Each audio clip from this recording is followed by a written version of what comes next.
নমস্কার প্রিয় ছাত্রছাত্রীরা, অবশেষে দীর্ঘ অপেক্ষার পর কিন্তু আজ থেকে স্বামী বিবেকানন্দ স্কলারশিপ 2025-26 আবেদন শুরু হয়ে গেল। তো আজকে আমরা এই ভিডিওতে দেখব স্বামী বিবেকানন্দ স্কলারশিপে আবেদন করতে কত পার্সেন্ট নাম্বার লাগে এবং কোন কোর্সে কত টাকা করে দিয়ে থাকে। তো চলুন শুরু করা যাক। তো এর জন্য প্রথমে আমরা চলে আসলাম svmcm.wb.gov.in এই যে ওয়েবসাইটটি দেখতে পাচ্ছেন, এই ওয়েবসাইটে। তো এখানে এসে এই যে অ্যাবাউট সেকশন দেখতে পাচ্ছেন, এই অ্যাবাউটে ক্লিক করবেন। তারপর স্ক্রল করে নিচে চলে আসবেন। নিচে আসলে এখানে একটা চার্ট দেখতে পারবেন। প্রথমে দেওয়া রয়েছে ডাইরেক্টরেট।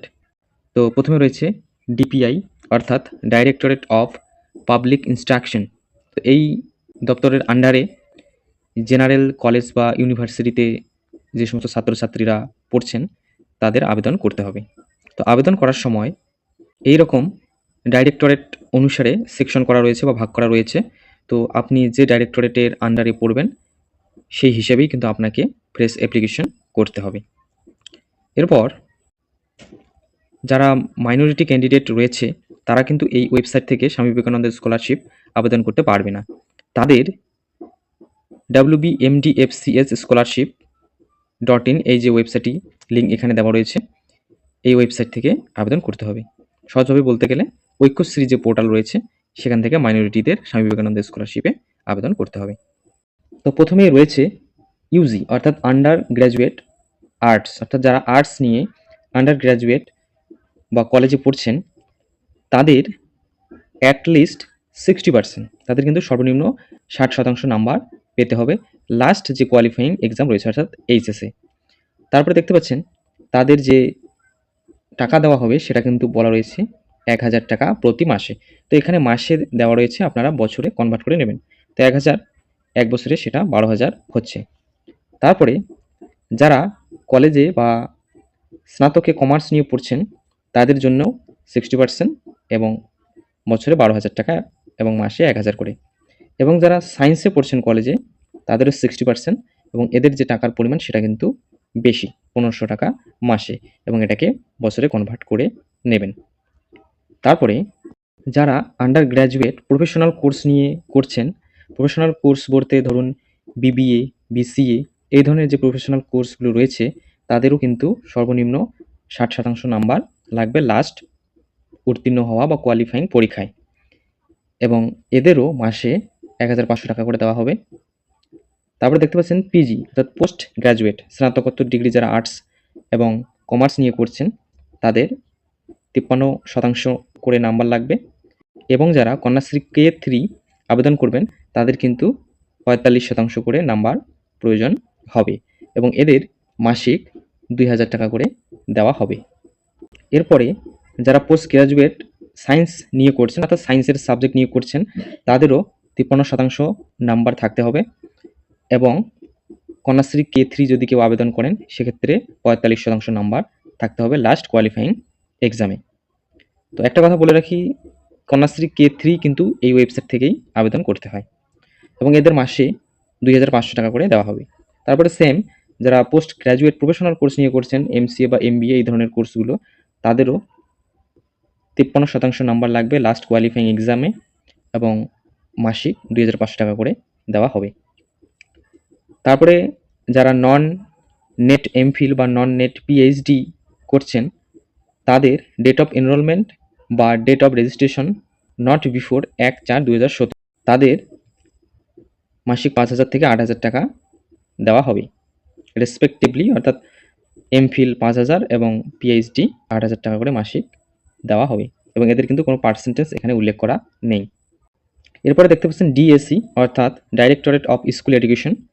তো যারা এইচএস এবং ডিএলএড করছেন তাদের সর্বনিম্ন 60% করে নাম্বার লাস্ট কোয়ালিফাইং এক্সামে, মাধ্যমিক বা তার সমতুল্য, এবং যারা ডিএলএড করছেন তাদের হায়ার সেকেন্ডারি বা তার সমতুল্য যে পরীক্ষা রয়েছে তাতে কিন্তু সর্বনিম্ন 60% নাম্বার লাগবে, এবং এদের মাসিক 1000 টাকা করে দেওয়া হবে।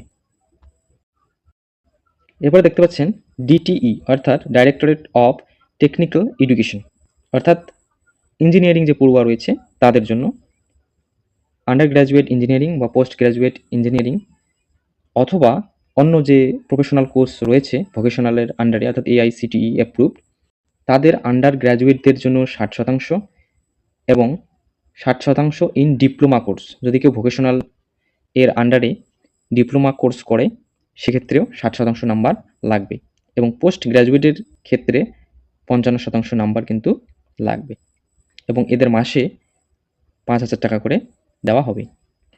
তারপরে দেখতে পাচ্ছেন DTE অ্যান্ড টি অর্থাৎ directorate of technical education and training, অর্থাৎ যারা পলিটেকনিক কলেজে যারা ডিপ্লোমা কোর্স করছেন বা পড়ছেন তাদের জন্য অ্যাটলিস্ট 60% মার্ক লাস্ট কোয়ালিফাইং এক্সামে এবং এদের মাসে 1500 টাকা করে দেওয়া হবে। এবারে দেখতে পাচ্ছেন DME অর্থাৎ ডাইরেক্টরেট অফ মেডিকেল এডুকেশন, অর্থাৎ যারা মেডিকেল বা নার্সিং নিয়ে পড়ছেন তাদের সর্বনিম্ন 60% মার্ক লাগবে লাস্ট কোয়ালিফাইং এক্সামে এবং এদের 5,000 টাকা এবং 1500 টাকা করে দেওয়া হবে। অর্থাৎ যারা MBBS বা এই ধরনের কোর্সে আছেন তাদের 5,000 এবং যারা নার্সিং বা ডিপ্লোমা করছেন তাদের 1500 টাকা করে মাসে দেওয়া হবে।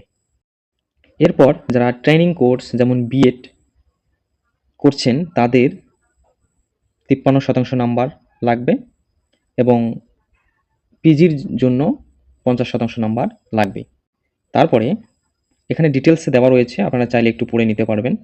এবং একদম লাস্টে চলে আসি, একদম শেষে আসলে দেখতে পারবেন যারা রিনিউয়াল করবেন তাদের কিন্তু সেমিস্টার 1 এবং সেমিস্টার 2 যারা প্রথম রিনিউয়াল করবেন তাদের সেমিস্টার 1 এবং সেমিস্টার 2 এর যে মার্কশিট সেটা দিতে হবে। যারা সেকেন্ড বর্ষে রিনিউয়াল করবেন বা সেকেন্ডে রিনিউয়াল করবেন তাদের সেমিস্টার 3 এবং সেমিস্টার 4 এর মার্কশিট দিতে হবে। এবং এখানে বাকি যে MBBS দেখতে পাচ্ছেন, তাছাড়া বাকি যে কোর্সগুলো রয়েছে তারও কিন্তু এখানে ডিটেলস দেওয়া রয়েছে। এবারে আমরা দেখব যারা ইয়ার গ্যাপ দিয়েছেন তাদের কী কী ডকুমেন্ট প্রয়োজন হবে। তো এর জন্য প্রথমে স্ক্রল করে উপরে চলে আসবেন। এই যে এখানে দেখতে পাচ্ছেন যে যারা 2024, 23, 22 এবং 2021-এ বা তার আগে ইয়ার গ্যাপ দিয়েছেন কিংবা ভর্তি হতে পারেননি তাদের জন্য এই যে 60% এবং 75% 2020 কিংবা তার আগে যারা পাস আউট তাদের জন্য। এবং বি নাম্বারে দেখতে পাচ্ছেন 7% এবং যা 75% বা 75% যারা 2020 কিংবা তার আগে পাস আউট ক্যান্ডিডেট। এটা একটু ভালো করে ডিটেলসে দেখে নেবেন। তো এই ছিল আজকের ভিডিওটি ভালো লাগলে অবশ্যই চ্যানেলটিকে সাবস্ক্রাইব করে পাশে থাকবেন। দেখা হবে নতুন কোনো ভিডিও নিয়ে।